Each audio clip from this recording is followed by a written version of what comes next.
And so to our first class here at the London Cup, Honda Cadets. Using a long-life four-stroke engine and with a top speed of around 50 miles an hour, this is the class for young kart racers aged 8 to 13. Following timed qualifying, the drivers had to negotiate their way through a number of heats to determine which of them will make it through to the final, and also their starting positions for the big race. Although karting is a sport within its own right, for some this marks the beginning of a journey towards becoming a professional racing driver. A place on the Formula One grid may be a distant dream, but that's what many of these young cadets aspire towards. With the right amount of talent, hard work and backing, drivers like Luke Whitehead hope to represent the future of British motorsport. I've been inspired by all the F1 drivers around because I've always been into cars. I've always been a massive petrol head with all cars and stuff. So I mean, I've always been wanting to do F1, so that's how we started it. Well, I've been doing it since I was about 5.5, maybe 6. How old are you now? I think about 9 3/4, 10 in October the 10th. We don't come here as locals or anything, but we just thought, you know, let's just come down, because it's a big event, we can just come down and have a little bit of fun.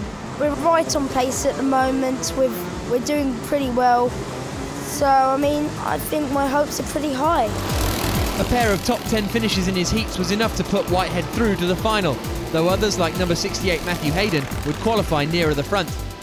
Meanwhile, others like number 26 Kieran Jeremy and number 54 Zach Rogers would have to fight hard just to make it through to the next stage, in one of the most fiercely competitive classes here at the London Cup. Yeah, it's going quite well. I had a bit of a problem with grip, but I think everyone had a problem with grip, and I needed more power out the corners, but we've sorted that out now. I'm hoping for mid-pack in the A final. That's really where I want to be. I'd like to go into, if not Formula One, I'd like to go into some sort of motorsport, like rallycross or touring cars or something. With the results of both heats combining to set the starting grid for the final, these races were as much about being consistent and staying out of trouble as they were about being fast. The heats also gave the drivers a good amount of time out on track and more opportunities to work on their setup on what was becoming a very hot and challenging day.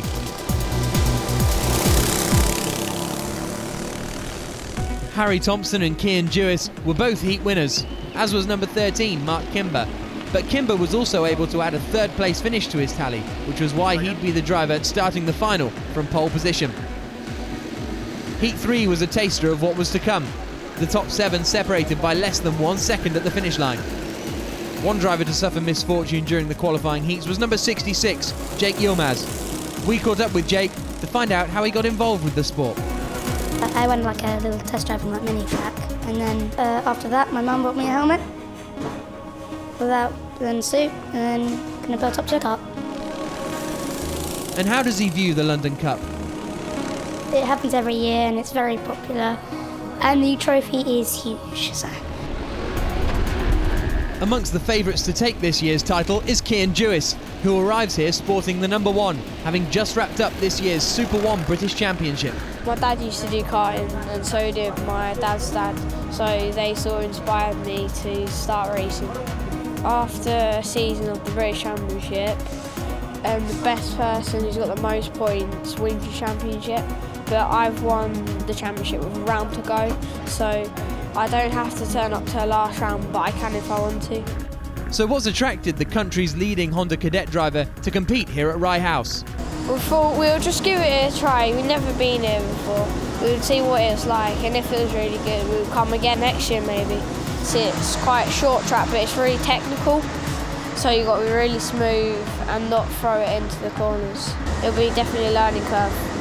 The top 20 drivers from the heats automatically qualify for the London Cup final, but there were still 8 places available at the back of the grid, and all of the non-qualifiers would now have one final opportunity to make it through via the B final. Here's our commentator Chris Hartley with race highlights. Having only just missed out on the automatic qualification to the final, it's number 26, Kieran Germain, in the purple colour scheme, who gets this B final underway from pole position. Number 45, Ethan Newsham, alongside him on the front row, but Newsham on the outside line through Stadium Bend, and through into his place comes number 87, Oliver Behrman, and 66, Jake Yilmaz, also sneaking through. So it's Kieran Germain who leads from pole, with novice driver Oliver Behrman second, but it looks as though he's about to come under attack from Jake Yilmaz, the lad having made an excellent start from 5th on the grid. On to lap 2, and the race leader is being put under some serious pressure now by Jake Yilmaz, who currently lies 7th in the Hoddesdon Kart Club Championships. Everyone in this class powered by the same 4-stroke engine, but a wide variety of different chassis in use. Germain, for example, runs the Project 1 chassis. Yilmaz is on a Zip, which was the company formed by the late, great Martin Hines, a 3-time world karting champion. It's the right-hander at Complex Nouvelle, and Germain runs wide, but just about hang on to the lead. Germain, Yilmaz and Behrman remain the top 3. Number 78, Louis Short, sits in 4th place, with front row starter Ethan Newsham next in the number 45 kart. And the top 5 are running as one here, with Yilmaz now trying to find a gap into Stadium. Through he comes, a well-executed move, and we've got a new race leader. That's 5th to 1st then for Yilmaz. He waited patiently for that opportunity to arise.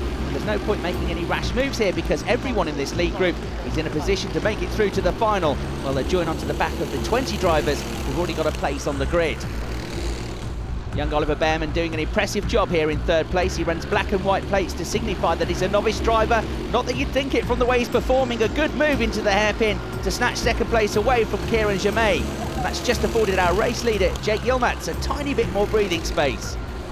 We're on to the 10th and final lap of this Honda Cadet B final, and there's just over 1 second covering the top 5. Kieran Germain in the purple race suit looking to get 2nd place back from Oliver Behrman. He's alongside on the exit to the hairpin, but now Germain is offline, which will allow Louis Short to come through and pick up 3rd place. And in fact, Germain might be demoted further still, as Ethan Newsham draws alongside on the exit to the outfield hairpin.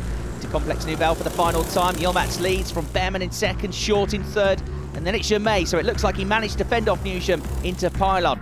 Here, though, it's the checkered flag, and it will be a delighted Jake Yilmaz who crosses the line to win the race. We'll see him and the other qualifiers back in action for the final after the break.